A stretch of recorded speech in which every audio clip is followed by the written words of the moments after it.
Өглөөний мэндийг хүргэх үзэгчтэй үзэгдэл үзээс үзэгч та бүхэндээ өглөө бүр хүргэдэг. Энэ өглөө ярилцлагын нэвтрүүлгийн шинэхэн дугаар үзэгч та бүхэндээ хүрч байна. За бидний урилгаар өнөөдөр студид эмч эмнэл зүүн гипноз сатчаал. За мөн сэтгэл зүйч Ховспа эмнэл зүүн гипноз Алтан жол нар өргөдөн оролцож байна. Та бүхэн өглөөний мэндийг хүргэе. Бидний урилгыг хүлээн авч хүрэлцэн ирсэнд хоёуланд маш их баярлалаа.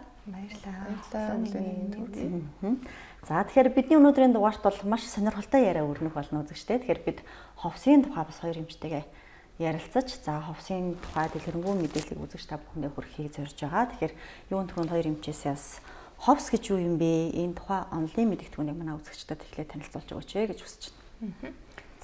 Ховсыг ярихын тулд энэ түрүүнд бид нар одоо ил ухамсар, далд ухамсар гэдэг зүйлийг ойлгох хэрэгтэй байдаг. За тэгэхээр одоо ингээд бид хоёр нэг нэгэндээ яриад сууж ийн. За энэ маа мэдээж ингээд ил ухамсар. Гэхдээ бидний тархийг одоо 100% гэдээ авч үзэх юм бол энэний 5% ил ухамсар, 95%-ыг далд ухамсар эзэлдэг.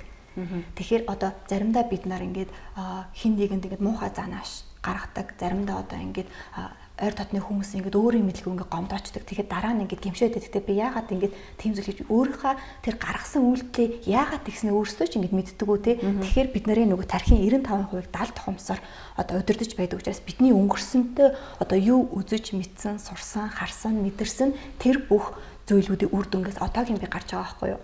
За тэгэхээр энэ бүх одоо сэтгэл зүйн асуудлууд яагаад би одоогийн би яагаад ийм байгаа юм бэ гэдэг маань шууд далд ухамсартай ингээд холбогдоод байгаа гэсэн үг. За тэгэхээр тийм учраас сэтгэл зүйн маш их одоо асуудлыг бид нар одоо гипноз буюу ингээд ховсоор ингээд эмчлээд яваад энэ маань өөрөө одоо эмнэлзийн гипноз гэдээ яригддаг. За тэгэхээр яагаад ямар байдлаар одоо ингээд бид нар энэ асуудлуудыг эмчлээд яваад байгаа бэ гэдгийг хэдүүлээ нөгөө энцефалограм гэд байдаг. Энэ маань тархины одоо зүрхний бичлэгтэй адилхан гэхдээ тархин дээрээ ингээд бичлэг хийгддэг гэсэн. За тэгэхээр одоо хоёулаа ингээд нэг нэгэндээ яриад сууж ин тэ. За манайч бит хоёр яриаг сонсож ин. Гэхдээ та эндээс ирж байгаа өөр бүх мэдрэмж мэдж гартаа бал барьж ин, энийг мэдэрч ин. За над руу ингээд харж ин. Гэхдээ дуу аваа байвал тэрнийг сонсож ин. Над руу хараад анхаарлаа төвлөрж байгаа мөртлөө та ингээд тархи дотор маш олон бодол зэрэг бодож байгаа гэсэн. Ямар нэгэн зүйлийг төсөөлж иж магадгүй. За энэ маань тархины бичлэгтэр гамма гэдэг шүтэр илэрхийлнэ. Энэ маань өөрөө 30-аас 100 герцийн одоо нэгжээр хэмжигддэг гэсэн үг. Тэгэхээр энэ маань нөгөө одоо бидний тарих маш их хурдтай, маш их идэвхтэй ингэж ажиллаж байгаа гэсэн үг. Энэ маань нөгөө бас нөгөө дасгал хөдөлгөөн хийгээд юм төсөөлөн ботгоч юм уу тийм зүйл гардаг гэсэн үг. За дараагийн шүд маань бета шүд гэд байдаг. За энэ маань 30-аас 12 гэд байдаг. За энэ маань ерөөхдөө нөгөө бид нар ингэ тайван гэртээ зураг дүүсэх ч юм уу. За эсвэл ингэ зүгээр нөгөө алхах ч юм уу эсвэл йог хийхэд ерөөхдөө илүү нөгөө тайван нөхцөлд явагдаж байгаа гэсэн үг. За дараагийнх маань альфа шүд гэд байдаг. За энэ маань 12-оос 8-ын хооронд. Энэ маань бид нар ганцхан зүйл төвлөрсөн үед, жишээ нь бясалгал хийсэн үед, амьсгал дээр л төвлөрдөг те. За эсвэл заримдаа нөгөө бид нар ингээд юм уншаад ингээд судалж байхад ингээд тэр юмыг ойлгоход ингээд цаг хэд болсныг мэдэхгүй зөвхөн тэр зүйлийг ингээд орчдөг те. За заримдаа ингээд гүүгээд явж байхад тэрэн дээр ингээд төвлөрөөд ингээд эндээс энэ хүртэл хаашаа гүйцнээ ингээд ийм их одоо зайг би туулсан юм уу гэдэг. Ер нь бол хүн юу гэсэн үг гэхээр өөр өөртөө холбогдсон, дотоод хүнтэй холбогдсон тэр одоо тархин дээр тэр шүд маань альфагаар гардаг гэсэн. За дараагийнх маань тета гэж байгаа. За тета гэдэг маань 8-аас 4 герцийн хооронд явдаг. Энэ маань яг нэг ховсын нойр гэд хэлдэг байхгүй юу? За энэ нойр бол идчдийн зүйл бод биш. Энэ нойроор бид нар өдөр болгон унтахын өмнө яг энэ нойроор саяныхтай одоо бүх одоо үе шатыг дамждаг гэсэн байхгүй юу? Тэгэхээр энэ маань нэг өнгөц нойр гэж яригдана. Нөгөө талдаа энэ одоо ингээд та яг унтахын өмнө ингээд нүдэ ханаад бүх биеийг ингээд тайвшраад ингээд одоо яг унтаа сэрүүний хооронд гэж ярьдаг шүү дээ. Та унтж байгаа юм шиг мөртлөө гэхдээ нөгөө галтогоонд юм уу, зочны өрөөд юм уу, хүүхдүүд нь нөхрөн ч юм уу одоо бүх мэдчихдэг те. За тэгэхээр энэ тархиныг юу болдог гэхээр аягүй гоё юм бодог. Бидний төсөөлөх чадвар дээцэгтэй хүрдэг. Яг энэ одоо үе шатан дээр л бид нар далд ухамсартай холбогддог. Өөрөөр хэлбэл энийг ил ухамсар ба далд ухамсарыг гүүр гэж хэлдэг байхгүй юу? Тэгэхээр яг энэ үе шатан дээр л бид нар нөгөө далд ухамсар гэдэг хайрцгийг нээж үзэж чаддаг буюу энэ угаасаа ховсын нойр гэдээ яригддаг. Учираас яг энэ үе дээрээ нөгөө эмнэлзийн гипноз хийгээд тэр хүний одоо асуудлуудыг те одоо ингэ танд одоо нэг ямар асуудал байлаа гэдэг энэ маань Эверест уул байхгүй бид нар дээдлийн ингээд асуудлуудыг харж байгаа гэсэн үг. Гэхдээ Эверест уулын дээдл нь хэдэн хувийн харагддаг вүлээ доотлын тэр мөсөн уул маань далаа доогоор орчиж. Тэгэхээр тэр зүйл рүү бид нар ингээд өндөөж хараа тэр асуудыг гаргаж ирдэг гэсэн. Тэгэхээр ховс эмчтгээр зөвхөн нөгөө дээдл харагдж байгаа асуудал биш суураас бүх юм янзаж эхэлдэг гэсэн. За тэгэхээр дараагийн шүд маань 4-өөс 0.5 нь одоо герц хооронд байдаг. Энэ маань дельта шүд гэлдэг. Энэ маань нөгөө бидний гүн нойр байдаг. Гүн нойр маань ерөнхөн болгонд өдөр 1.5-аас 2 цаг байх хэрэгтэй байдаг. Энэ үе дээр бидний бүх үе яадаг вэ? Өөрийгөө хоргойжуулдаг, өөрийгөө бүх одоо дотор эргэтэн бан хамардаг учраас маргаашийн шинэ өдөрт бэлдэж өгдөг. Мөн хамгийн гол нь нөгөө дархлааны систем маань өөрийгөө ингээд идэвхжүүлээд төлжүүлээд явдаг учраас энэ нөгөө нойр гэдэг зүйл маш чухал. Тэгэхээр ховсонд ороод зарим хүмүүс сүүлийн одоо нойр гүйдэлтэй хүмүүс 15-аас 10 минутыг унтуучдаг. Тэгэхэд 5-6 цаг унтсан юм шиг маш гоё одоо полс ирдэг. Энэ маань юу гэсэн үг вэ? Бид нар нэгэнт ингээд өнгөц нойр буюу одоо тетад хүргэсэн юм чинь цаашаа дельта хүрэх маш амархан байхгүй юу? Тийм учраас нөгөө нойр гүйдийг эмчтэйг байгаа бас нэг шалтгаан мөн болдог гэсэн үг. За тэгэхээр ховсын эмчилгээг ер нь ямар хүмүүс төр хийх шаардлагатай байдаг вэ? Энэ талаар манай эмч хэлж өгөөч. Ховсын эмчилгээг одоо дэлхийн нийтэд ер нь хамгийн тансаг эмчилгээ гэж ярьдаг. Яагаад гэвэл хүний биед хүрэхгүй. За зайтай хийх нь байна. Ямар нэгэн мэдэж болохгүй. Тэгэхээр одоо тэр хүнд бол ямар ч аюулгүй нөхцөлтэй байдлыг үүсгэж ийн гэдэг чинь өөрөө аюулгүй. За гэхдээ энэ бидний тархинд одоо сая манай дүүгийн хэлснээр тэр сэтгэл зүйд даалт хомсорд нөлөөлөд байна. Тийм болохоор энийг ангаах ухааны салбар руу оруулсан байгаа. Одоо энэ чинь өөрөө залуу шинжилгээ ухаан. За тэгэхээр аюулгүй учраас 8 настай хүүхдээс дээш бүх хүмүүст хийж болдог энэ ховсыг. За ховсын эмчилгээ ер нь сүүлийн үед Монголд одоо маш их хүмүүс мэддэг болсон. Ямар хүмүүс над дээр ирж одоо практик дээр юу болж ийм гэхээр би энэ мэрэгчлэр ажиллаад 6-7 жил болж байна. За ойролцоогоор нэг давхарцсан тоогоор 5,000 гаруй хүнд ажилласан байдаг байгаа. За тэгэхээр эндээс ирж байгаа хүмүүстээр одоо практик туршлага юу байх юм бол ихэнхдээ бид нар за одоо нэг жишээ аваад хэлэхэд ил ухамсар дээр бүх зүйлийг ингээд тайлбарлаад шүүгээд одоо юу гэдэг өөрийнхөө тэр дотоод ертөнцид байгаа ботсон боловсруулсан бүх зүйлээ ууг нь л ингээд идэвхтэйгээр гаргаад хэлчихмээр байгаа тий өөрийгөө ойлгуулчмаар байгаа. Гэтэл яг цагаа тулаад ирэхэд бид нар тархиндаа бодлоо гацчихдаг. Энэ дотор нөгөө боловсруулсан, нөгөө ботсон, мэдсэн, сурсан бүх зүйлээ гаргаж чадхаа болчдөг. Энэ дээр юу тулгардаг гэхээр айдас төгшөөрөд бий болдог хүмүүстэр. За энэ төгшөөр хаанаас гарч ийн гэхээр нөгөө бидний дотоод ертөнцид хадгалагдсан тэр даалт хумсар дээр нөгөө хүүхэд байхдаа одоо авсан сэтгэлийн шарах ингээд гараад нөлөөлөд ирдэг. Ууг нь бол ил хумсар дээр бүх зүйлийг мэдээд идэг. Яг харьцаа гэхээр бид нар одоо үг гэдэг чинь өөрөө энерги шүү дээ тий. Харьцаа гэхээр дотроос өмнө сэтгэлээсээ нөгөө үг маань гарч өгдөг. Ингээд хоолоо тагларсан юм шиг яг яриа гэхээр хоолоо чичирсэн тий. Хүн рүү харъя гэхээр айгаад нөгөө ярих байгаа зүйлээ мартаад ингээд тархин гаццсан юм шиг мэдрэмж төрөөд байгаа. Энийн цаана нь юу байгаа гэхээр бас л нөгөө сэтгэл зүйн өвчлөл. Сэтгэл зүйн өвчлөлтэй шууд холбоотой. За сэтгэл зүйн өвчлөл яриад эхлэхээр за одоо миний бодол тэр сэтгэл зүйн өвчлөлтэй ямар хамаатай юм бэ гэдэг байгаа байхгүй. Тэр бидний нөгөө тархины хөгжиж байгаа одоо процесс байгаа шүү дээ тий. Хүүхэд настаас ингээл ил хумсар маань хөгжиж байгаа процесст даалт хумсар маань юу болдог гэхээр тухайн үед одоо ээж аав, эргэн тойрон, нийгэм, хамаатан садан нөгөө сургууль соёл гэх тий эдрээс авсан өөрт нь таалагдахгүй шудраг биш гэсэн зүйлээсээ гэмтсэн байдаг. Энэ нь буцаад за би одоо хүүхэд наснда тэр одоо юу гэдгийг тий загнуулсан тэр нэг муухай мэдрэмжийг авсан. Би тэрийг мартцсан шүү дээ. Том жижиг нь ерөөс хамаагүй байна. Ерөөс хамаагүй тий. Тэгэхээр би энийг айл хэзээ мартцсан. Би одоо хэдтэй вилээ 40 50-тай шүү дээ. Энэ ямар хамаатай ингэдэг үгүй. Бидний томор одоо өдөр тутам цаг хугацаа өнгөрөх тусам тэр зүйл маань бас томорч идэг. Тэгэхээр ээж аавдаа загнуулсан одоо юу гэдэг өөрт нь тэр хүүхд байхдаа шудраг биш байгаа даа шүү. Одоо бол бид нар ойлгож байгаа ээж аавыг хайрлаж байгаа үнэн бидний төлөө амьдрсан үнэн тийм ээ. Тэгэхээр тухайн үед бол хүүхд юу гэж бодсон бэ гэхээр шудраг биш. Ерөөсөө тэр хүүхд айдсан байхгүй юу? Тэр хүүхд зэмлүүлсэн. Тэг яагаад гэдгийг ойлгоогүй. Ингээд ирэхээр тарих цэг тавигдаагүй зүйлээ үргэлж томруулж идэг. Нас явахын хэрээр амьдрал явахын хэрээр томруулж идэг. Тэр зүйл хизээж бидний биенээс устдаггүй, алга болдгоо. Энийн үр дүн нь заавал энэ биенээс гардаг. Тэгээ гарч байгаа нөгөө одоо айдас төгшөөр тий за хэлийгснээ хэлж чадахгүй байна. Мэдрийгснээ одоо бүр ингээд заримдаа мэдэрч чадахгүй гар мар ингэ хөлөрсөн ч яах шиг тий яригсэн чинь гаццсан хоолой чичрээд заримдаа бид нар одоо юу гэдэг маш их уг нь бол хүн болгон өрмөц ахгүй өрөн гэсэн өрмөц зан чанартай хүн болгон тавтагдчихгүй гэж ярьдаг. Тэгэхээр хүн болгон дээр эхлээд ирсэн хүмүүсээр онш тавьдаг. Яг тэр хүн тухайн үед яагаад одоо нэг юм асуудал бариад ирж байгаа шүү дээ. Би энийг шийдвүүлмээр байна. Тэр асуудлыг шийдэхийн тулд одоодоо биш. Хүмүүс яг одоо болцсон юм шиг гэж боддог байхгүй. Одоодоо биш.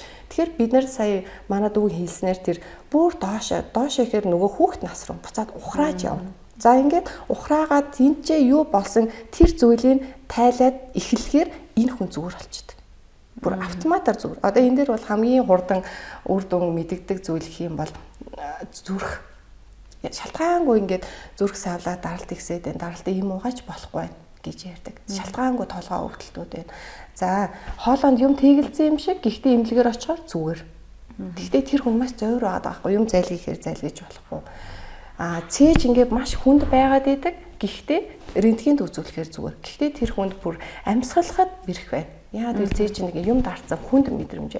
Энэ бүх зүйл бидний даалт хомсор тэр одоо ховсын техникийг ашиглаад тэр хүн рүү өндийгээд ирсэн цагт тэр бүх зүйлийн утга учир хаанаас хизээ яагаад юунд гомдсон бүх зүйл гараад ирэхээр тухайн хүн маань өөрөө гайхдаг. Би одоо энийг ийм чухал гэж үзээгүй юм байна. Тинчээ авсан жижигхэн зүйл гэж бодож исэн чинь миний амьдралд ийм тоон нөлөө үзүүлсэн гэж би ерөөсөө мэдэхгүй байна. За эндээс сэтгэл зүйн шарах гэд бид нар яриад идэг. Гэхдээ хүн хүнд энэ нь өөрөөр амьдралд одоо тавтагдчихгүй шүү дээ тий хүмүүс. Тэгэхээр амьдралд гарч байгаа үр дүн нь бас өөр. Зарим нь өвчин. Одоо шалтгаангүй үе мөч ангинжин тий шалтгаангүй уг нь бол фитнес бүх юугаар яваад идэг. Гэхдээ ингээд нуруу өвдөд юм. За одоогийн хүмүүс зэр бас илэрч байгаа нэг зүйл нь инээд ерөөсөө бид нар инээдээ мартцсан байна. Энийг бол би сүүлийн хэдэн жил маш сайн анзаарч байна. Орж ирсэн хүн болгоноос баг хамгийн ихний асуудаг та хизээ хамгийн сүүлд үнэнгээсээ инээсэн бэ? Боддог байхгүй. Бодно гэдэг чинь юу гэсэн үг юм тий? Тэр хүн мартцсан байна шүү дээ. Тэгэхээр үнэн сэтгэлээсээ инээх гэдэг чинь өөрөө тэр хүн дотроо тэр аз жаргалаа одоо энэ амьдралаас авч байгаа тэр гэрэл гээгээ байхгүй болцсон шинж байхгүй. Амьдрах хэвээр хүүхдүүдийнхаа төлөө тэ хайны жил одоо юу гэдгийг ямар тач нэг амьдрах хэвээр гэхдээ сүүлдээ яваад тэр нэг яг өөрийнхөө зорьсон зорилгодоо хүрээд ирэнгуудаа би яг юунаас аз жаргал хүртээд байгаа. Би нэрээ юунд дуртай байлээ. Миний хобби юу вэ? Ингээд өөрийгөө мартцсан явж идэг. Тэгэхээр хүн энэ одоо байнгын ер нь бол ингэж инээд баясгалтай аз жаргалтай явал мэдээж гоё шүү дээ тийм ээ. Тэрийг мартцсан байна гэхээр дотор байгаа зүйлээ бүгдийг гаргаж буцаад одоо урдын хэмэндээ ч юм уу ордог ч юм уу ийм байдал гарна гэсэн үг тийм ээ. Тий одоо тэр яагаад инээдээ алдсан тий яагаад гуниглаад яваад байгаа шүү дээ тий тэрэндээ өөрөө тэрийг бидний тарих юу чиглүүлнэ тэрийг л томруулж өгдөг эргэтэн байгаад байгаа шүү дээ тий нөгөө байлт эсвэл зухт байхгүй юу. За тэгэхээр энэ дээрээс юу болж ийн гэхээр тэр инээдээ алдсан шалтгааныг нь олно. Яагаад хизээ? Юунаас болоод инээдээ алдчих. Ингээд ирэхээр мэдээж инээдний цаана юу нөгөө эсрэг талд нь гуниг байгаа шүү дээ. Тий уур уцаар бухимдал. Шалтгаангүй ууг нь бол одоо гэртээ ирэхээр хүн чинь хамгийн тайван орчин, хамгийн аюулгүй орчин гэж үзэж байгаа шүү дээ. Тинчээ ирэхээр хүн тайвшрах байж идэл гинт уурладаг. Дүрс гэл. Тэгээд тэр уурандаас гимшиж байна. Ууг нь бол хүүхдүүдэд хараад баярлаа, тайрлаа, тий ханийжлийн хажууд тайван баймаар идэг. Гэхдээ өөрөө ирэхгүй амнаас энийх байтугай нөгөө муухай өгнүүдэ гаргацсан байдаг. Сүүлдээ хүн болгон боддог. Би яагаад муухай хэлчихв? Би яагаад хүүхдээ цавж? Бүр тэр байтугай зодддаг. Би яагаад гар үрчв гэд. Дараа нь энэ нь өөрөө гимшил болоод буцаагаад нөгөө сэтгэл готролд орчдөг. Тэгээ өөрийгөө буруутгаад идэг. Энэ бүгдийн цаана одоо хэрвээ тэр хүн сүхт байхдаа юм уу ямар нэг зүйлээс сэтгэлийн шарах аваагүй байсан бол үргэлж инээдэр. Юу ч бүтэхгүй байсан ч бид нар хардсан шүү дээ энэ үргэлж нэг гоё инээгээд явж идэг тийм. Өстой гоё гэд. Тэгэхээр тэр чинь өөрөө дотор ямар ч сэтгэл зүйн шарах асуудалгүй айлд өссөн эсвэл одоо ямар ч асуудалгүй байгааг нь шинж авахгүй юу. Тэгээ бид нар яг үнэ хэлэхэд за мэдээж сурсан, мэдсэн, боловсрсан зүйлээ бол зорилгоо болгоод явдаг нь зөв. Гэхдээ яг одоо тэр зүйлээс аз жаргал авч яах нь үгүй. Хүн өөрийнхөө би чадчихлаа штэ гэд нэг одоо өөрийг урамшуулна. Хамгийн үнэхээр үнэн сэтгэлээс аз жаргал авдаг зүйл юу гэхээр ерөөсөө хайр. Ерөөсөө л хайр. Тэр хайрыг бидраас мэдэрч чадхаа хэлсэн. Одоо тэг гэртээ очиод хүүхдүүдэд загинжээ нэгдэг чинь хайр байхгүй штэ тэнд. За энэ дээр бас нэг юм асуумаар байна. Одоо яг таныг ингээд хүүхдийн тухай ярьсан чинь яг одоо өөрсдөө тулгамдж байгаа асуудал санаанд орж ийн л доо. Бага хахад нөгөө бидний нэгдүгээр ангид хахад нэг унших бичиг зэн нэгдүгээр ангийн цагаан толгой байдаг шүү дээ. Одоо тэрийг бид нар ч нөгөө хошин хэлбэрээр яриад хэлдэг шүү дээ. Энэ номыг л одоо уншихтаа уйлж өссөн гэж ярьдаг шүү дээ. Яг тэр шиг миний санаанд яг тэр бууж байгаа хгүй. За нэгдүгээр ангидаа яг тэр цагаан толгой гэдэг номыг хараад нэрээ өөр ирэхгүй үлддэг байсан үе. Тэр одоо миний хувьд одоо сэтгэл зүйн нэг одоо хэлбэрийн 70 тухамсарт маань ингээд байгаад байгаа асуудал байгаа шүү дээ. Тэнгүүд эргээд ингээд одоо би хүүхдтэй хичээл хийлгэхээр одоо яалтч за 1 2 дугаар ингээ хүүхдүүдийг бол хичээл хийлгэхэд бол яалтч ингээд хаяа зандрах үед үнээр гардаг. Тэр маань ингээ миний хүүхдийн сэтгэлд одоо ирээдүйд нь ямар нэгэн байдлаар дарамт үүсгэхээс би хэрхэн яаж урьдчилан сэргийлэх вэ? Энийг одоо ховсын аргаар ч юм өөр ямар аргаар эмчилж болох вэ гэдэг асуусан. За тэгэхээр бид нар хүүхд рүү одоо ингээд хүн болгоо өөрөөсөө хайхгүй байгаа байхгүй юу? Мэдээж ээж аав дэмжиж нөгөө өөр хүүхд маань гэдэг. Бид нар ч гэсэн яг тэгж өсгөж ирсэн. Ээж аавд өөрсдийгөө одоо та нарын төлөө амьдралаа штэ гэдээ яриад. Гэхдээ хүүхд болгон бидний ерөөсөө хүн төрөлхтний тарих юу байдаг вэ гэхээр юу харна тэргээл хийдэг. Тарих ерөөсөө юу сонсон тэргээл гаргадаг. Тэгэхээр өөрөө хүүхдээ одоо хүмүүжил мэдээж өгөх нь тодорхой. Гэхдээ эхлээд өөрийгөө засна. Тэнд авсан шарахыг эдгээхгүй бол одоо тархинд ингээд чиний төлөө байсан юу гэдгийг тий зөв тал руугаа эдгээх эмчлэхгүй бол энэ ганцхан тэр сурах бичгээр биш. Чиний амьдралд маш их зүйл нөлөөлдөг. Одоо за хамгийн наад зах нь гэхэд чи энэ авсан сэтгэлийн шарах байгаад байгаа шүү дээ. Загнуулсан одоо шудраг биш байгаад шүү дээ. Мэдхгүй юм чинь. Гэхдээ тэрийг одоо хумсралцсан тий одоо ингээд амьдрал дээр гарцсан өөрийгөө өмгөөлөх хамгаалах чадвартай болцсон. Гэхдээ хүмүүсээс шүүмж сонсож чадхаа хэлчихдэг. Ер нь чам руу жоохон чи гэж чилхэл юм бол зүгээр шууд бие хураа.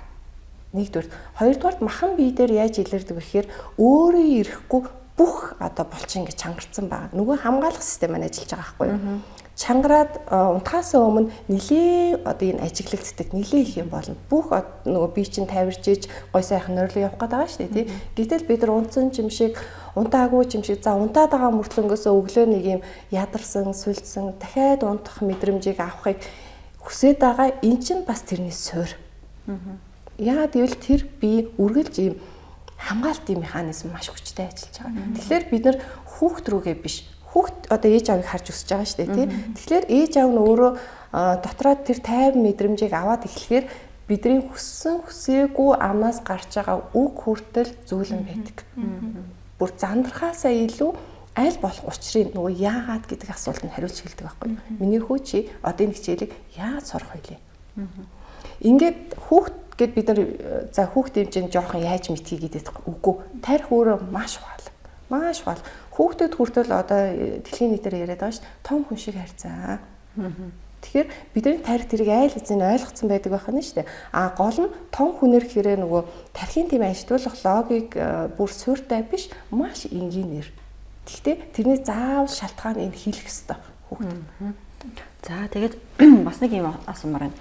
Одоо тухайн асуудал дээр одоо би сая ярьж байгаа шүү дээ, тэгээд тэр цагаан толгойтой холбоотой асуудал дээр би ганцхан удаагийн ховс эмчилгээ хийлгээд тэрийг эмчлэх үү, аль эсвэл одоо миний надад байгаа бусад бүх асуудлыг нэг удаагийн ховсоор эмчлэх боломжтой юу? Одоо ховс нөгөө бас эд шид биш гэдээ сачаал эмч мэлсэн тий, эд шид биш. Энэ яг эмчилгээний журамтай учраас одоо нэг курс эмчилгээ гэж байгаа 12 удаа. Бид нар нэг өвдгөр яг курсээр юм уудгийг шүү дээ, тэр шиг ахгүй. Тэгэхээр таны тарихтай, таны 70 тухамсартай дотоод ертөнц тэр олон жилийн авсан бүх зүйлийг ганц ховсоор эдгэн гэвэл энэ бол өстой маш худлаа. Тийм учраас эд шид биш 12 удаагийн курс эмчилгээ гэж байдаг. Тэрийг харин тухайн хүнд хэр гүнзгий байна, хэр одоо хөнгөн байна гэдгээс шалтгаалаад хувааж өгнө. Эсвэл бол маш тийм архаг одоо стресстэй, депресстэй, нойргуудал, донтолтой тий. Энэ хүмүүсийг бас 12хан ховсоор эдгэн гэвэл худлаахгүй. Тэгэхээр тэр тухайн хүн болгон өөр ингэсэн одоо асуудалтай байгаа ш. Тэр нь хэр том, хэр жижиг, хэр зузаан, хэр их удаа хатгалсан. Эндээсээ шалтгаалаад хувааж өгнө. Гэхдээ яг одоо нөгөө эмийн жоороор та нэг хэлсэн бол заавал одоо энэ схемийг дуусгана. Тэгээд энэний үр дүн ховсын хамгийн одоо бусад яагаад ийм юуны тансаг гэдэг байгаа бусад эмчилгээнээс юугаараа тийм ялгаатай гэдэг байгаа нь ховс болгон дээр өөр ингэсэн үр дүн гарцсан байдаг. Ховс хийлээ. За нэг 30 минутын ховс хийлээ. Шууд гараад тэр хүн үр дүн мэдэрсэн байдаг. Гэхдээ бидний одоо сэтгэл зүйч айгу хэцүү шүү дээ. Баригдмал юм байхгүй. За яг хаана үүдээ гаргаад байхгүй. Гэхдээ энэ хүнд хэцүү байгаад байгаа байхгүй юу? Энд нэг болохгүй байгаад байгаа байхгүй юу? Мэдрэгддэг, харагддаггүй, баригддаггүй. Яг тэр үе шиг ховс өөрөө мэдрэгддэггүй, баригддаггүй, харагддаггүй. Гэхдээ тухайн хүн дээр үр дүн гарцсан байдаг. Ховсноос одоо гараад энгийн байдал руу шилжчихэр өөр ирэхгүй тэр хүн нэмсгэлж эхэлдэг. Өөр ирэхгүй одоо бидний нөгөө нүдний галцоо гэж ярьдаг шүү дээ. Цаанаасаа бүр юм асаж эхэлдэг. Тэгээд би хамгийн түрүүнд ховсноос гарчаад нэг тойл руу харуулдаг байхгүй өөрийнхөө хардаа гэд. Хөөх би өөрийнхөө анх удаа ийм одоо өөртөө сэтгэл ханамжтайгаар харж байна. Бид нар өөргөлж өөрсдөө голдог. Өөртөө итгэлгүй байдал яаж үүсэж ийн гэхээр бас л хин нэгэнгүй чи царай муутай гэж хэлэхгүй л ахгүй юу тий. Хин нэгэн чи ямар муухай ингэдэггүй ахгүй юу. Хүн болгон онцлогтой хүн болгон өөрийн гэсэн одоо цаанаа тийм нандин юм байгаад идэг штеп. Тэрийг бид нар өөрсдөө хүртэл харахаа болчдөг. Яагаад харж чадахгүй юм гэхээр нөгөө сэтгэлийн шарах маань томрох тусам томроод байгаа штеп тий. Бидний тэр гой чанаруудыг маань дарчдаг. Бүр чаддаг юм а чадхаа болчлоо. Хийгсэн чинь залхуураа дандаа нөгөө хойр хойшоо за маргаш. Ингээд сүулдэ бүр хаягдчихдаг. За тэгээд нөгөө өөртөө итгэлгүй байдал чинь өдөр болгон талент бүр заримдаа талент харахаас хүртэл ургуу үрдэг гэж байгаа байхгүй юу? Яагаад гэвэл тэр хүний тэр гой сайхан өөрийгөө хайрлах одоо өөрийгөө гэсэн мэдрэмж юу дарцсан байна. Нөгөө нэг сэтгэл зүйн шархуу дарцсан байхгүй. Ингээд бид нар сүулдэ өөрсдийгөө мартцсан явчихдаг. За тэгэхээр анагаах ухаанд та түрүүн хэлсэн нөгөө одоо таныг ярьж байхад би ингээд өөр зүйл бодоод ч юм уу тий ингэж байгаа гэдэг чигсэн. Ер нь тэгэхээр хүн ер нь өдөрт хичнээн 1000 бодол ч юм уу хичнээн сая бодол ер нь толгой дотор нь эргэлтчихэд вэ. Тэрэн дундаас бас яг тэр асуудлыг олж бас эмчлэн гэдэг чинь бас нэлээд одоо чухал хэрнээ одоо үр дүнтэй юм яригтай асуудал шүү дээ тийм ээ. Тийм ерөнхийдөө бидний тарих болохоор хэрэг хүсвэл миний хамгийн сайн найз болж чаддаг. Хэрэг хүсэхгүй бол хамгийн тэр одоо хамгийн хортой хамгийн хүчтэй байсан болж чаддаг байхгүй. Ягаад тэр одоо өдөрт бидний тарих 6000-аас 8000 бодол орж ирдэг. Тэрний автоматар 70% негатив байдаг. Ягаад бэ гэхээр бидний тархины хөгжлийн явцад авч үзэх юм бол бидний тарих ерөөсөө амьд үлдэх энэ одоо биеийг амьд үлдэхэл гэсэн байгалийн анхдагч инстинкттэй. Тэгэхээр энэ тархид бид нарын аз жаргалтай байна уу, гой биетэй байна уу, царайлаг ерөөсөө хамаагүй амьд үлдэх. Амьд үлдэхэд юу вэ? Нэг одоо асуудал тулгарлаа. Тэрэнд би яаж хариу үйлдэл үзүүлэн сая хэлсэнтэй найл эсвэл зогт гээд тарих тэгж л ажиллана. Энэ асуудалтай би ингээд нүүр тулаад ингээд зодтолтох уу? Эсвэл би зогтох уу? За тэгээд хоёрдугаарт нь нөгөө идэж ухтыг тэгжээж би ингээд амьд үлдэх гэдэг чинь. Тэгэхээр дээр үед одоо ингээд одоо хүний хөгжлийн процесс авч үзэх юм бол жимс бол хамгийн аюулгүй одоо хоол хүнс байсантэй ягаад тэгэхээр жимс маань эслэгтэй тэгээд нүрс өстэй учраас намайг тэгэхээр нөгөө олдож байгаа тэр олныг ид гэдэг байгаль хийсдэг. Тийм учраас хүмүүс нөгөө аюух сахар чихэртэй юм дуртай байх гэдэг. За тэгвэл саяны одоо асуудал. Тэгэхээр энэ дэр нөгөө шууд стресс холбогддог байхгүй юу? Ягаад гэхээр стресс гэдэг маань хүний биед байх ёстой юу? Та юу гэж бодож байна? Байх ёсгүй. Ёстой. Ёстой юу уучлаарай. Тийм. Тэгэхээр стресс гэдэг маань юу гэхээр ямарваа нэгэн асуудал тулж ирлээ. Би энд ямар хариу үйлдэл үзүүлж байна. Тэрнийг стресс гэдэг байгаа. Гэхдээ энэ маань тодорхой хэмжээгээр байх ёстой. Тэгжээж намайг ингээд урагчаа түлхээд байгаа тий. Өглөө бид нар сэрлээ халуун дулаан орноосоо босоод гадаа ингээд хүйтэнд гарлаа. Энэ маань физиологийн хувьд стресс ахгүй юу? За тийм учраас өглөөний 6 цагт бидний бид кортизол гэдэг гормон ялгардаг. Энэ бол хэвийн. За энэ дэр нэг юм билээ. Тэгэхээр Дэлхийн эрүүл мэндийн байгууллага стрессийн тест байдаг байхгүй юу? Тэрний хийгээд ирэхээр 0-аас 16-гийн хооронд тэр одоо тоон гарвал та стрессийн хувьд хэвэн байна. За тэрнээс дээш байх юм бол дунд бага, бүр ингээд 34-өөс их байх юм бол маш хүн зэрэг стресстэй буюу та мэрэгжлийн хүмүүстэй холбогдорой гэдэг байхгүй юу? За тэгэхээр яагаад энэ одоо өндөр зэргийн стресс гараад байгаа бэ гэхээр стрессийн хоёр англи нь хурц стресс, архаг стресс гэдэг. Хурц стресс гэдэг маань сая одоо ингээд бид гурав ярьж сууж агаад галын тохиод дуурбал бид гурав яах вэ? Маш хурдан босоод зогтсон штэ тий. Тэгэхэд ингэж одоо ингэ тайван байгаад байгаа мөртлөө тэгж хурдан босгоод маш хүчтэй болгоод зогтаах одоо тул бидний одоо хүч нэмж байгаа хоёр гормон байдаг. За нэг нь адреналин буюу энэ маань ялгарчнаас хойш 30-аас 2 цагийн 30 минутаас 2 цагийн дараа буцаад ингэж суснаас ингэ задраад алга болчихно. За дараагийнх маань кортизол. За энэ кортизол маань ялгархаар бидний яах вэ гэхээр тархинд маш хурдан цус очсноороо маш хурдан бодож сэтгэнэ. Тийм учраас бид хараас ажир хаана зогтох хаана гарч бай тэрнийг харна. За цусыг маш хурдан эргэлдүүлэх учраас зүрхний соголт маань хурдцаад бүх болч маань хүчтэй болно. Маш хурдан амьсгалж байгаа учраас хурдан гүйж чадна гэсэн үг. Тийм учраас би ингээд эндээс гарч ингээд зогтоход надад юу хэрэгтэй вэхээр нүд хэрэгтэй, бодос хэрэгтэй байна. Зүрх болон уушигны үйл ажиллагаатай болчин хэрэгтэй. Бусад гэдэс мэдсэний дархлааны үйл ажиллагаа тэр зогтож гарахад бол хэрэггүй шүү дээ тий. За окей. Тэгвэл архаг стресс гэдэг маань сая хэлсэнтэй кортизол маань өглөөний 6 цагт хамгийн одоо дээд зэгт нь ялгарх хэвээр зэгт байх хэвээр. За тэгжиж би өглөө ингээд сэрээд босоод одоо усанд ороод ажил руугаа явах эрч хүчийг би бодгож байгаа гэсэн. Тэгээд өдөржингөө явж жагаад бид нар нэг 2-3 цагийн үед нэг амар ядраад нэг кофе уумар санагддаг тий.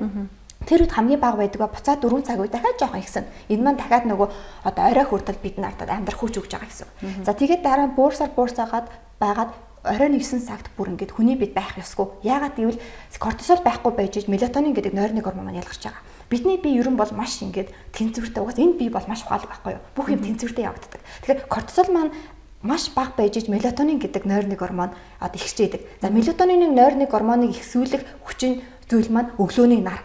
Өглөөний нарыг бид нар харж иж серотонин гэдэг нэг аж аргалын гормон ялгарна. Тэгэхээр өглөө та хэр эрт сэрээд хэр их наран дудаан харж ийн тэр чигээрээ серотонин маань ялгардаг ба тэр маань орой болох тусам буцаад мелатонин болж хувирдаг байхгүй юу.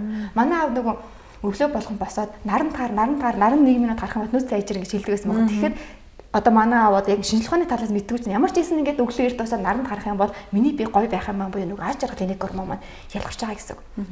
За окей. За тэгэх юм бол одоо тэгэхээр кортизол маань одоо ингээд нэг ялгарсан бол за одоо ингээд гал гарлаа гэж шийдвүлээ бодох юм бол за тэгээ кортизол маань ялгарлаа. Тэгээд энэ маань адреналын дараа буюу за нэг 2-6 цагийн дотор буцаад алга болоод би ингээд тайвшраад буцаад төвлөрөөд ажиллаа хийгээд ингээд тайван суух нөхцөлийг бүрдүүлж өгнө. За гэхдээ бидний тарих яах вүлээ? За 20 бодод орж ирлээ гэж бодъё. Тэрний 19 сайн гоё бодлоо заяа. Гэхдээ нэг нь муухай байх юм бол бидний тарих тэрийг л бодоод байна. Ягаад гэвэл тарих юу вэ? Муу зүйлээс намайг хамгаалаад амьд үлдэх зорилготой байхгүй юу? Тэгэхээр 19 гоё бодол байгаад нэг муу бодол байхад тэрэнд хүн бодоод байдаг. Тэгэхээр таны тархинд орж ирсэн муу негатив бодлууд буюу за ингээд санаа зовдлууд гэж хэлье. За ингээд ажиллаа хийж явах. За энэ сарын сайлан хүрэх юм болов? За нөхөр төрөх юм болов? Хүүхэд сургуулиар яаж байгаа юм бол? За ингэж хэрэг хийж тарчих юм болов? Хүүхэд орой эрт ирэх юм болов гэд энэ ингээд санаа зовдол байгаа шүү дээ. Тэрнийг тарих үнэн худлыг ялгадаг байхгүй юу? Таны тархинд тэр бодол явж л байвал та ингээд төсөөлөн бодчихэд байвал тарих энэ хүний бид яг ийм асуудал одоо тулгарсан байгаа юм байна гэж бодоод юу гэх вэ? Энэ асуудалд нүүр тулах уу, зогтох уу гэдэг байдлаар дээр шууд хэлжээд кортизол маань ялгараад байна гэсэн үг. За дээрэс нь энэ таны бодж байгаа бүх негатив бодол буюу санаа зовлтын 91.4% нь хизээч биелэгдэхгүй. Гэхдээ тарих та муу зүйл бодож ил байвал төсөөлөн бочлоо юу гэж бодох вэ? Энэ яг үннээс жинхнээс одоо болж байгаа юм байна гэд нөгөө кортизолыг ялгаруулдаг гэсэн. Гэхдээ кортизол муу гормон гэсэн үг биш. Энэ бол сайн буюу бидний биед байх ёстой. Кортизол маань даралтыг тогтворж болдог. Дархлааны бүх системийг өдөрт ер нь нөгөө оркестрагийн өмнө ингээд нэг хүн зогсдог шүү дээ. За мэргэжлийг мэдхгүй нэ нуушлаар.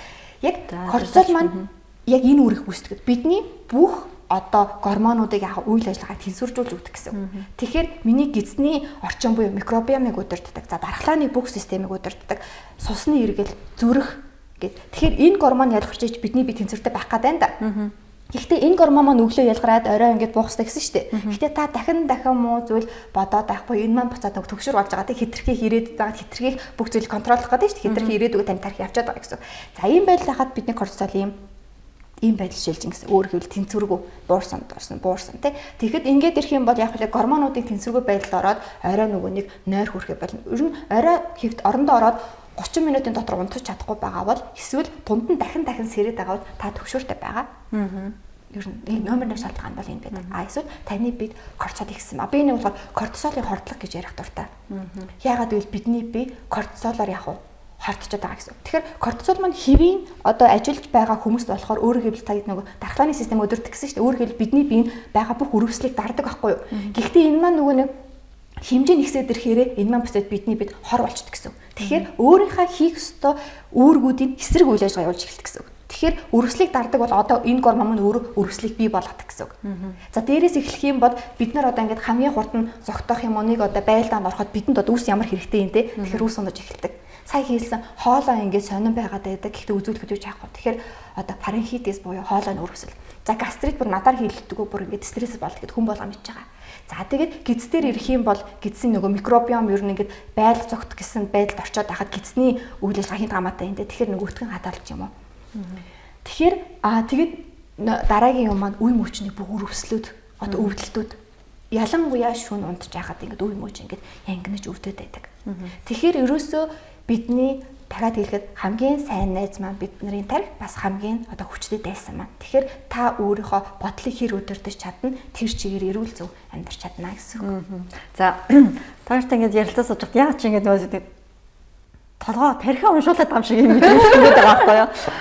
Тэгээд та түрүү хэлсэн нөгөө хүмүүс нөгөө 19 бодол эрэг бодлоос нэг бодлын сөрөг бодлоо ингээд илүү төлхөө бодоод байдаг гэдэг. Тэгтэл хүмүүс нөгөө сөрөг бодолтой хүмүүс гэж яриад байдаг шүү дээ. Яг үнэхээр сөрөг бодолтой хүмүүс эрэг бодолтой хүмүүс гэж байд юм уу? Эсвэл энэ зүгээр анагаах хоон талаасаа та энийг юу гэж тайлбарлах вэ? Нэг тавчхан гэж тайлбарлаад байгаа шүү.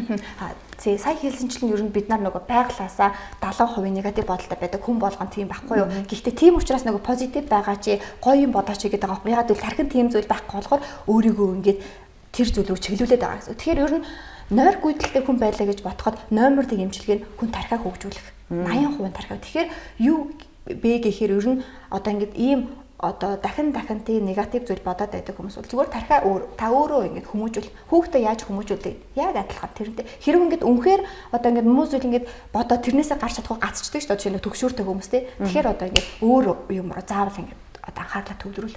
Эсвэл ингээд гоё амьсгалын нэг арга байдаг. Одоо бид нар за 4 тоол гэдэг хайрцгийн арга байдаг те. Гэхдээ надад энэ арга илүү зөгт байхгүй. За ингээд гараа ингээд харлаа. Тэгэхэд нэг юмор төвлөрч харж ийн те.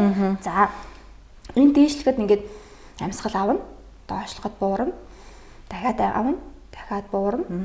Амьсгал авлаа, гаргалаа гэд. Тэгэхэд би энэ зүйл рүү харж ийн. Гараараа мэдэрч ийн бас амьсгалавч тэгэхэд та хэдэн секунд үнэхээр энийг хийх юм бол зөвхөн энэ дээр л төвлөрдөг байхгүй. Ягаад гэвэл миний бүх нөгөөнийг 5 мэдрэх юм маань энэ дээр ажиллаж байгаа учраас нөгөө муу бодуудаа таслах бодлоо. Тэгэхээр ямарваа нэгэн тийм муу сөрөг бодлоо таслах өөр ингэсэн аргатай байх хэрэгтэй. За тэгээд сүүлийн асуулт бас нэвтрүүлэг маань ярих зүйл олон байгаа ч гэсэн нэвтрүүлэг маань өндөрлөх төгсөн байна. Тэгэхээр нөгөө олон удаагийн ховс эмчилгээний дараа өөрийгөө эмчлэх боломж юу нь байдаг уу? Тэрийг сурах арга барил гэж байдаг уу? Эсвэл зөвхөн одоо ховсдогч эмчийн тусламжтайгаар заавал ховсыг хэлэх ёстой юм. Одоо сая ер нь бол бид нар бодлоол чөлөөлөгчтэй тий ховсын одоо ганц хийдэг зүйл бол далд хумсард эерэг зүйлийг нь түгээгээд ил хумсард байгаа сөрөг бодлыг устгах байхгүй юу. Тэгэхээр кодлох гэдээ яриад байгаа. Энэ дээр саяны одоо дүүгийнхаа хэлсний дараа нэмэт хэлэхэд ер нь ховсын одоо ихэнхдээ хийдэг ажил тэр байхгүй юу. Бид нар ингээд за би мэдээд байгаа би муухай бодол ботохгүй тий би эерэг байхыг хүсэж байгаа. Гэхдээ чадахгүй шүү дээ. Чадахгүй надаа байнгын тэр өөрийгөө удирдна гэвэл ер нь маш хэцүү байхгүй юу. Энэ дээр ховс яаж тусалдаг вэ гэхээр ер нь одоо ховс гэдэг чинь өөрөө нойр гифтнээс нойр гэсэн үг. Тэгэхээр яагаад ийм нойр тагс унтаа байдалд оруулаад тэр тархины нөгөө төвшингийг яагаад ингэ бууруулж яах гэдэг чинь тэр хүнийг бодлоос нь салгаж байгаа. Ерөөсөө бодол бол хамгийн түрүүнд сүрдэг. Маш цөөхөн болдог, цэгцтэй болдог. За бодол цэгцрээд ирэхээр бидний сэтгэл зүй угаасаа тайван болж эхэлдэг. Амнаас гарч байгаа түрүүн үг гэсэн тий үйлдэл хүртэл ийм хэвийн тайван болждаг. За тэгвэл би эрг баймаар байхгүй үргэлж одоо гой сайхан зүйлийг ярмаар байна тий өөрийг ингээд гой болгомоор байна. Тэр зүйлийг ховс хийдэг хүний ховсын техникээр одоо хүнтэй тэр хүнийг нэг юм түгжээс юм гаргаад нь штэ тий тийм чаддаг хүнээр далд хумсард чи яг ямар хүн байхыг хүсэж байна. Одоо ингэ турч чадахгүй байгаа хүмүүс штэ тий таргалалт байна. Таргалтын мэдээж юу одоо суурь нь бол стресс, кортизол тий хэд ялгарснаас болдог. За энэ сэтгэл зүй тэр стрессийг нь тайлаад өгөхөөр хүн гоё байхын төлөө л явдаг штэ эрүүл байхын, залуу байхын төлөө явдаг. Тэр энэ бүх суурь нь нөгөө далд хумсард чи эрүүлээ. Одоо би ингээд чиний өвчнг аваад эдгээчлээ. Тэгэхээр чи одоо үүнээс хойш насан туршдаа эрүүл байна гэдэг тэр кодыг суулгаж өгдөг. За нэгэн тал далд хумсард тэр ил хумсрын одоо сөрөг бодлуудыг нь цэвэрлээ, цэгцлээд далд хумсар дандаа тэр хүний хүсээд байгаа зүйлийн бүгдийг суулгаж өгснөөр юу болох вэ гэхээр тарих унтаад босох төдийд энэ өөрөө ажиллаж идэг механизм. Далд хумсар шүл дүргүү байдаг. Та одоо юу хэлнэ тэрийг шууд хүлээгээд авчдаг. Гэхдээ ховс хийж байгаа хүний үйлдэл үг маш зөв байх хэрэгтэй. Эхлээд тохирно. За чи ямар хүн байхыг хүсэж байна? За чамд ийм шарах байна. Хоёлаа энийг эхлээ эдгээч. Дараа нь чи ямар хүн байхыг хүсэж байна? Ямар биетэй, ямар жинтэй тий. Бид нар нөгөө даалт хумсралуугаа чи кодлчилд даалт хумсралуугаа тийм гоё, тийм настай, тийм жинтэй гэд ингээд суулгачил да тэгвэл өөрөө ингээ ажилдаг гэсэн штэ гэд маш их яриа байгаа штэ. Энэ яг ховсон дээр явагддаг. Яг явагддаг.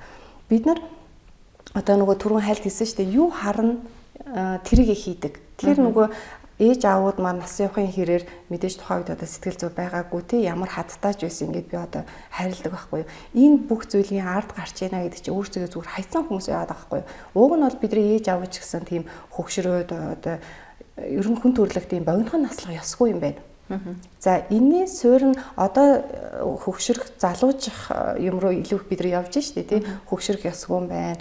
Тэгэхээр энэ бүгдийг тэр ил хумсраас энийг авч хайна гэсэн үг. За нас бол бид нар одоо таашгүй штэ мэдээж цаг хугацаа байгаа. Тэр цаг хугацааны айс хизээ ирнэ. Гэхдээ тэр хүртэл эрүүл сайхан амьдарчмаар байгаа байхгүй юу? Өөртөө таалагдахаар амьдарчмаар штэ тий аз жаргалтайгаар амьдармаар юм. За би одоо чинь тэдэн килограмм байхыг хүсэж байна.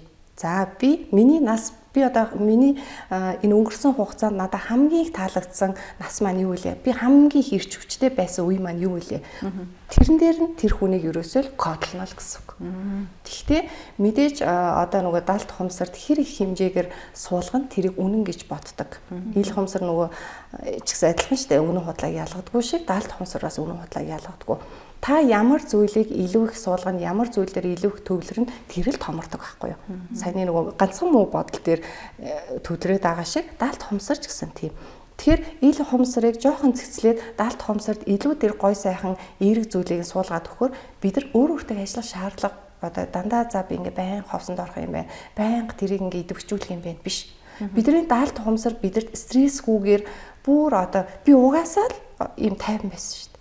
Үгүй би угаасаа л эерэг байсан шүү дээ. Бүр өөрийг нэг өмнө ямар хүн байсан мартагдтал явуулдаг. Тэгэхээр бид нар унтаад босох төдийд л тарих минь айл хийзээний нөгөө эд эсийг минь удирдсан. Айл хийзээний маргааш намайг гой сайхан зүйл бэлдсэн бичдэг. За баярлалаа. Тэгэд мэдээч одоо ярих зүйл олон байгаа боловч нэвтрүүлэг маань өндөрлөж байна. Магадгүй та хоёрыг бас дараа дахин ураад энэ асуудлыг үргэлжлүүлэн ярих юм боломж олдно гэж бодож байна. Тэгээ бидний урилгын хүлээн авч хүрэлцэн ирсэн та нарт маш их баярлалаа. Ажлын өндөр амжилт хүсье. Баярлалаа. Амжилт хүсье. За баярлалаа. За баярлалаа үзэгчдээ. Тэгэхээр энэ хүүхлийн ярилцлага нэвтрүүлэг өнөөдөр үзэгч та бүхэндээ за ховсын эмчилгээний талаар бас товч тодорхой мэдээллийг өгсөн гэж бодож байна. Бидний урилгаар өнөөдрийн студид за эмнэлэг зүүн гипноз Сатжол болон Алтан жол нар урагдсан оролцож үзэгч та бүхэндээ мэдээллийг хүргэлээ. Энэ хүүхлийн ярилцлага нэвтрүүлэгтээ хамт байсан үзэгч та бүхэндээ баярлалаа.